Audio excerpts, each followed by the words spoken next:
Everyone, welcome back to my channel. तो मैं ये वीडियो इसलिए बना रही हूँ ताकि हम इस टाइम को कैसे एफिशिएंटली जो है यूज़ कर सकें। अब मेरा इस टाइम से मतलब है कि ये जो हमारा 6 मंथ का अगर हम डिफ्रेंशिएट करेंगे ना, तो हमारा एटलीस्ट जुलाई और अगस्त से एग्ज़ाम स्टार्ट होते हैं बैंक के सारे, और वो हमारे एटलीस्ट दिसंबर जनवरी तक चलते हैं।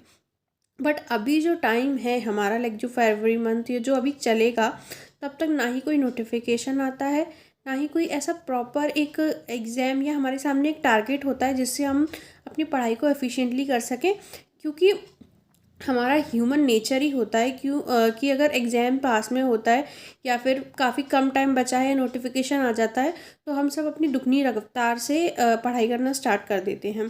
पर एक्चुअली होता क्या है कि बैंक के एग्ज़ाम में आपको भी पता होगा कि टाइम जो है बहुत कम मिलता है, लाइक 15 डेज़ या 20 डेज़ का ही डिफरेंस मिलता है, चाहे वो एग्ज़ाम मतलब प्रीलिम्स हो या वो मेंस हो। तो फिर उस टाइम पे क्या होता है, बहुत से बच्चों का ये होता है कि नहीं, हमारा प्रीलिम्स क्लियर नहीं हो रहा। क्यों नहीं हो रहा? किसी किसी बच्चे के सारे ही एग्ज़ाम निकलते हैं, किसी के कुछ निकलते हैं, कुछ नहीं निकलते हैं। तो मेरे जो है इस साल मोस्टली सारे प्रीलिम्स निकले हैं, और जो एक दो बचे हैं तो वो भी मेरे बहुत कम डिफरेंस, लाइक 0.25 से ही बचे हैं। तो मैं इसीलिए ये वीडियो बना रही हूँ ताकि जो फ्रेशर्स हैं या फिर जो ऐसे बच्चे हैं जो अभी उनको नहीं समझ में आ रहा है कि वो कैसे अपनी पढ़ाई को मैनेज करें, या वो कैसे अपना जो इतने जो घंटे बर्बाद हो रहे हैं वो कैसे ना बर्बाद करके उसको एफिशिएंटली यूज़ करें, ताकि उनके प्रीलिम्स हों और बाकी के सारे सिलेक्शंस भी हों। मैं मतलब ये मेरा एक्चुअली पर्सनल एक्सपीरियंस है, या मेरी ये समझ लीजिए लास्ट ईयर की जर्नी है कि मैंने जो अपना प्रॉपर एक जो पढ़ाई जो थी, लाइक मैं कर रही थी, मेरे कुछ एग्ज़ाम क्लियर होते थे, नहीं होते थे, बट लास्ट ईयर मेरे क्लियर हुए जो मैंने आपको बताए सारे।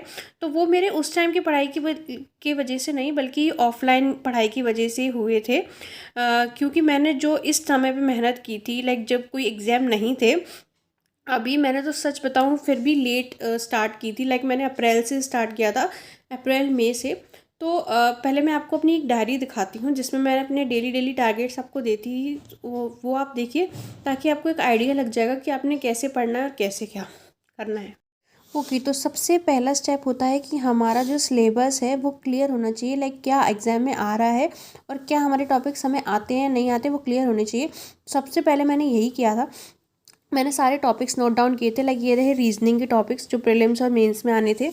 देन ये क्वांट्स के टॉपिक लिखे हुए थे, तो ये थोड़ा रफली लिखा है क्योंकि मैंने कोई स्पेशली वीडियो के लिए नोट्स नहीं बनाए, जो मैंने अपनी पुराना जो बनाया हुआ था ये मैं आपको वही दिखा रही हूँ।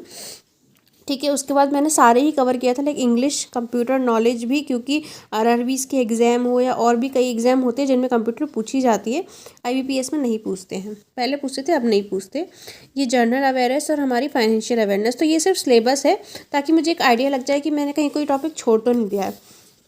तो ये इस चीज़ की मैं आपको बात कर रही थी, लाइक मैं आपको ये दिखाती हूँ। जैसे ये दिख रहा है कि मैंने 20 मई से स्टार्ट किया था इस चीज़ को करना, ठीक है, और अभी तो फरवरी का मंथ चल रहा है, तो अगर आप अभी से करेंगे तो एग्ज़ाम तक तो आप एकदम परफेक्ट हो जाएंगे। तो ये आप देखिए, मैं अपने आप को डेली टारगेट्स देती थी। जैसे कि ये मैंने एक मॉक टेस्ट लिखा न्यूज़पेपर, फिर मैंने एक मेंस का मॉक टेस्ट दिया और डेली जीके। अच्छा, तो ये जो है ना, ये आपने अपने अकॉर्डिंग देना है कि मैं अपने आप को कभी पहले थोड़े थोड़े छोटे, मतलब जब आप स्टार्ट कर रहे हैं, मन नहीं लग रहा है, तो आप थोड़े टारगेट दीजिए अपने आप को। उससे क्या होगा, जैसे आपके टारगेट्स पर टिक लगने लगता है ना, सारी आपकी चेकलिस्ट क्लियर होने लगती है, तो आपको एक अलग ही मोटिवेशन आने लगता है कि हाँ यार, ये चेकलिस्ट क्लियर हो रही है, और कहीं ना, और ये धीरे धीरे जो है आपकी चीज़ों को इम्प्रूव कर देगी। तो आप देखिए कंटिन्यू, ये मैंने, और फिर क्या डे वाइज, जैसे आपको, जैसे मैंने यहाँ कम दिया, फिर मैंने यहाँ अपने आप को और इंक्रीज़ कर लिया। और इस चीज़ में आप एक चीज़ याद रखिएगा कि प्रीलिम्स और मेंस को अलग टारगेट मत कीजिएगा, दोनों एक ही चीज़ है, एक ही सिलेबस है, थोड़ा डिफ़िकल्टी लेवल का डिफरेंस है। बस प्रॉब्लम क्या होती है, मेंस के लिए हमें बाद में टाइम नहीं मिलता है, तो वो प्रॉब्लम क्रिएट करता है।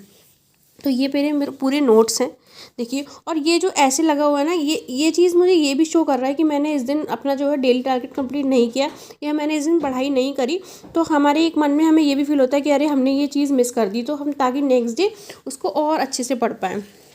तो ये मेरा एग्ज़ाम डे, या मुझे याद नहीं है किसका एग्ज़ाम था, आई थिंक शायद ESIC का एग्ज़ाम था, ठीक है। ऐसे तो इस चीज़ से ना आपको एक पता भी चलेगा कि आप क्या गलती कर रहे हो, क्या नहीं कर रहे हो। और ये मैं आपको सिर्फ अपने नोट्स दिखा रही हूँ ऐसे ऐसे।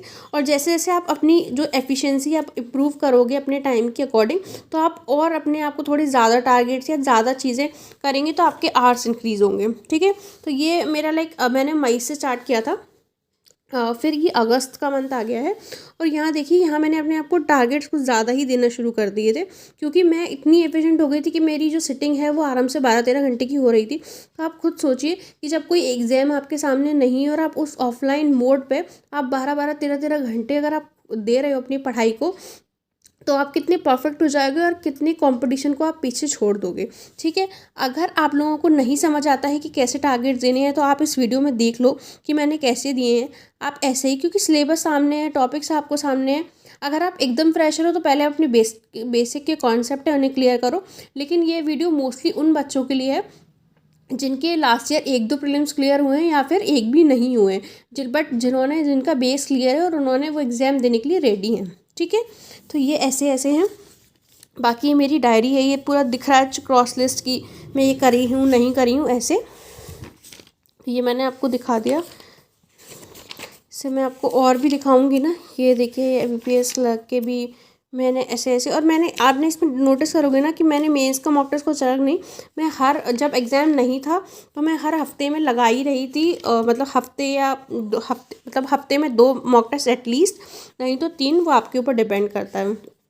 और ये लास्ट डे सीरीज, ये जब एग्ज़ाम था, ये वीडियो ऑलरेडी मैं शेयर आपके साथ कर चुकी हूँ। तो मैं कोई स्पेशल किसी बच्चों के लिए स्ट्रेटेजी नहीं बनाती हूँ या कुछ, मैं जो खुद के लिए बनाती हूँ मैं सिर्फ वही आप लोगों के साथ शेयर करती हूँ, ताकि आप लोग भी उसे देखें और सीखें और आप लोगों की भी उससे हेल्प हो जाए। तो इस तरीके से मैंने ये पूरा बनाया हुआ है। मेरे नोट से तो आप लोगों को समझ आ गया होगा कैसे हमने डेली टारगेट देना है, कैसे ही नहीं करना है। अगर आप लोग को अगर कुछ समझ में नहीं आ रहा तो आप कमेंट सेक्शन में मुझे बताइए, तो फिर मैं नेक्स्ट वीडियो उस चीज़ पे बनाऊंगी। और एक चीज़, बहुत से बच्चे ऐसे होते हैं जो सोचते हैं कि हम टाइम टेबल बनाते हैं, टाइम टेबल से ये चीज़ें पढ़ेंगे। तो मेरा ये पर्सनल एक्सपीरियंस है, मुझे आपका नहीं पता, बट कि टाइम टेबल बना के ना, टाइम टेबल 1 दिन 2 दिन 1 हफ्ता फॉलो होता है, इसके बाद नहीं होता है। उससे बेटर है कि आप टाइम टेबल की जगह अपने आप को डेली टारगेट्स दीजिए, क्योंकि डेली टारगेट से एटलीस्ट आपकी जो चीज़ें हैं वो एक चेकलिस्ट में कंप्लीट होती हैं कि हाँ हम ये कंप्लीट कर चुके हैं या ये हमने पढ़ लिया है। और जब आप एटलीस्ट, मैं आपको ये बता रही हूँ कि ये ह्यूमन टेंडेंसी है कि आपने अपने आप को आज 4 टास्क दिए, आप ज़्यादा कुछ मत कीजिए। लाइक एक मॉक टेस्ट लगाया आपने, एक न्यूज़पेपर, या कोई भी आपका जिसमें भी आपका वीक है, या इंग्लिश वीक है, या रीजनिंग वीक है, या मैथ्स वीक है, तो उसका कुछ टॉपिक आप किया पहले दिन, नेक्स्ट डे आप उस चीज़ को थोड़ा इंक्रीज़ कर दो, और थर्ड डे थोड़ा सा मेंस का उसमें कुछ डाल दो। भले ही आपको 2 घंटे लग जाए 2-3 पजल करने में, लेकिन क्योंकि ये जो टाइम है ना, ये आपको पॉलिश करने का, ये निखारने का समय है। क्योंकि फिर जो आपकी स्पीड है वो सारी चीज़ें तो आप एग्ज़ाम में मतलब 15 दिन में भी कर सकते हो। ठीक है, तो ये सिर्फ उस चीज़ के लिए है। सो आई होप कि आप लोगों को मेरी जो स्ट्रेटजी है और ये जो वीडियो मैंने बनाई है, जो मेरा कंटेंट है, वो आपको पसंद आया होगा। और अगर पसंद आया है तो प्लीज़ लाइक कीजिए, कमेंट कीजिए और मेरे चैनल को सब्सक्राइब कीजिए। और अगर कुछ भी डाउट है या कुछ भी आप लोगों को इशू है या आपको लगता है कि मैं गलत बोल रही हूँ, तो प्लीज़ आप कमेंट सेक्शन में शेयर कीजिए। So guys, stay tune and subscribe my channel.